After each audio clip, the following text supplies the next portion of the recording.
ಈ ಹಿಂದೆ ಇಂದಿರಾ ಗಾಂಧಿ ಅವರು ಗರೀಬಿ ಹಟಾವೋ ಅಂತೇಳಿ ಚಳವಳಿ ಮಾಡ್ಕೊಂಡು ಬರ್ತಿದ್ರು. ಈಗ ಇವಿಎಂ ಹಟಾವೋ ಅಂತ ಚಳವಳಿ ಪ್ರಾರಂಭ ಮಾಡಿದ್ದಾರೆ.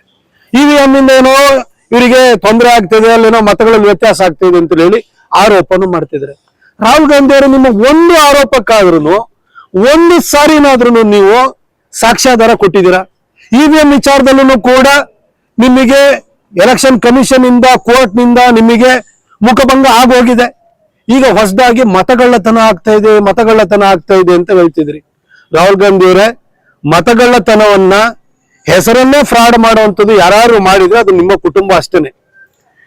ಫಿರೋಜ್ ಗಾಂಧಿಯ ಮಗ ಗಾಂಧಿ ಹೆಂಗಾದ, ಫಿರೋಜ್ ಗಾಂಧಿಯ ಹೆಂಡತಿ ಇಂದಿರಾ ಗಾಂಧಿ ಹೆಂಗಾದ್ರು ಅನ್ನೋದು ಈ ದೇಶಕ್ಕೆ ಗೊತ್ತಿದೆ. ಹಾಗೆ ಹೆಸರಲ್ಲೂ ಫ್ರಾಡ್ ಮಾಡಿದ್ರಿ ನಿಮ್ ಕುಟುಂಬದವರು.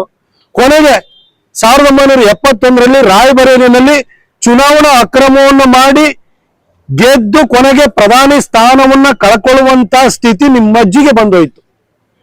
ಈಗ ನೀವು ಮತಗಳ್ಳತನ ಅಂತ ಹೊಸದಾಗಿ ನೀವು ತಕರಾರುತ್ತಾ ಇದ್ರಿ.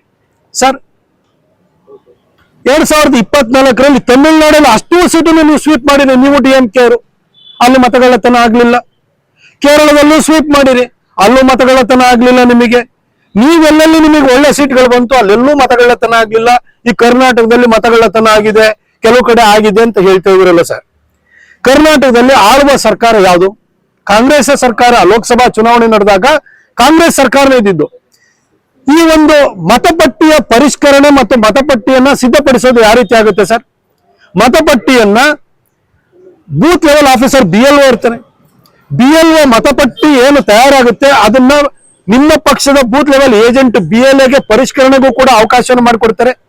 ಅದ್ರ ಮೇಲೆ ERO ಇರ್ತಾನೆ, ಅದ್ರ ಮೇಲೆ ಡಿಸ್ಟ್ರಿಕ್ಟ್ ಎಲೆಕ್ಷನ್ ಆಫೀಸರ್ ಇರ್ತಾರೆ. ಇಷ್ಟೂ ಜನ ಪರಿಷ್ಕರಣೆ ಮಾಡಿ ಅದನ್ನ ಕರಡನ್ನು ಹೊರಗಡೆ ಕೊಟ್ಟು ಕೊನೆಗೆ ಫೈನಲ್ ಲಿಸ್ಟ್ ಬರುತ್ತೆ.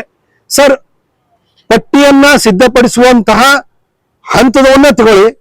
ಅದು BLO ಇರ್ಬೋದು, ARO ಇರ್ಬೋದು, ಮುಂದೆ ಡಿಸ್ಟ್ರಿಕ್ಟ್ ಎಲೆಕ್ಷನ್ ಆಫೀಸರ್ ಇರ್ಬೋದು. ಹಾಗೆ ಚುನಾವಣೆ ಕಂಡಕ್ಟ್ ಮಾಡೋದಕ್ಕೆ ಬನ್ನಿ, ನಿಮ್ಮ ಬೂತ್ ಲೆವೆಲ್ ಏಜೆಂಟ್ ಇರ್ತಾನೆ.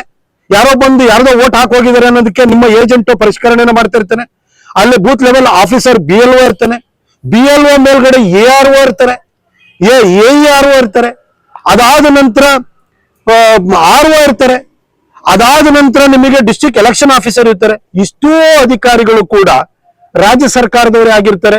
ನೀವು ಪಗಾರ ಕೊಡುವಂತಹ ರಾಜ್ಯ ಸರ್ಕಾರದ ಅಧಿಕಾರಿಗಳೇ ಈ ಚುನಾವಣೆಯನ್ನು ಕಂಡಕ್ಟ್ ಮಾಡ್ತಾರೆ. ಹಾಗಿರ್ಬೇಕಾದ್ರೆ ಮಹದೇವಪುರ ಕ್ಷೇತ್ರದಲ್ಲಾಯ್ತು ಅಂತ ಹೇಳ್ತಿರಲ್ಲ. ಬೆಂಗಳೂರಿನಲ್ಲಿ ಶಿವಾಜಿನಗರದಲ್ಲಿ ಜಾಸ್ತಿ ಆದ ಕೂಡಲೇ ಬಿಜೆಪಿ ಆರೋಪ ಮಾಡಿರ. ಸರ್ವಜ್ಞ ನಗರದಲ್ಲಿ ನಿಮಗೆ ಜಾಸ್ತಿ ಓಟ್ ಬಂದ ಕೂಡಲೇ ಆರೋಪ ಮಾಡಿದ್ರ. ಶಾಂತಿನಗರದಲ್ಲಿ ಹೆಚ್ಚಿಗೆ ಬಂತು ಅಂದ ಕೂಡಲೇ ನಿಮಗೆ ಆರೋಪ ಮಾಡಿದ್ರ. ಡಿಜೆಹಳ್ಳಿ KJಹಳ್ಳಿ ಆ ಭಾಗದಲ್ಲಿ ನಿಮಗೆ ವಿಪರೀತವಾದಂತ ಮತಗಳು ಬರ್ತಾವಲ್ಲ, ನಾವು ಆರೋಪ ಮಾಡಿದ್ವಾ? ಆಯ್ತು, ಈ ಎಲೆಕ್ಷನ್ ಕಂಡಕ್ಟ್ ಮಾಡೋರು ಯಾರು ಸರ್? ನಿಮ್ಮ ರಾಜ್ಯ ಸರ್ಕಾರದ ಅಧಿಕಾರಿಗಳೇ. ಇಷ್ಟಾಗಿಯೂ ಕೂಡ ಮಹದೇವಪುರದಲ್ಲಾಯ್ತು, ಅಲ್ಲಿ ಜನಸಂಖ್ಯೆಗಿಂತ ಮತದಾರರು ಜಾಸ್ತಿ ಇದ್ದಾರೆ. ಸರ್, ಜನಸಂಖ್ಯೆ ಯಾವತ್ತಿನ ತಗೊಳ್ತಿದ್ರಿ ಸರ್? ಗ್ರೋತ್ ರೇಟ್ ಎಷ್ಟು ತಗೊಳ್ತಿದ್ರು? 2011ನಲ್ಲಿ ಲಾಸ್ಟ್ ಜನಗಣತಿ ಆಗಿರುವಂತದ್ದು. ಇನ್ನು ಆಗೇ ಇಲ್ಲ ಜನಗಣತಿ. ಹಾಗಿರ್ಬಾಗಲು ಯಾವ ಅಂದಾಜಿನ ಮೇಲೆ ಜನಗಿಂತ ಜಾಸ್ತಿ ನೀವು ಮತದಾರರಿದ್ದಾರೆ ಅಂತ ಹೇಳ್ತೀರಿ? ಆಮೇಲೆ ಅರ್ಬನ್ ಅಲ್ಲಿ ಮಕ್ಕಳನ್ನ ಹುಟ್ಟಿಸ್ಬಿಟ್ಟು ಜನಸಂಖ್ಯೆ ಜಾಸ್ತಿ ಆಗುವಂಥದ್ದಲ್ಲ, ಮೈಗ್ರೇಷನ್ ಇಂದ ಆಗುತ್ತೆ. ಕೆಲಸ ಕಾರ್ಯ ಉದ್ಯೋಗ ಅಂತ ಹೇಳಿ ಅಲ್ಲಿಗೆ ಮೈಗ್ರೇಟ್ ಆಗಿ ಹಳ್ಳಿಗಳಿಂದ ಬಂದು ಪಟ್ಟಣ ಸೇರ್ಕೊಳ್ತಾರೆ.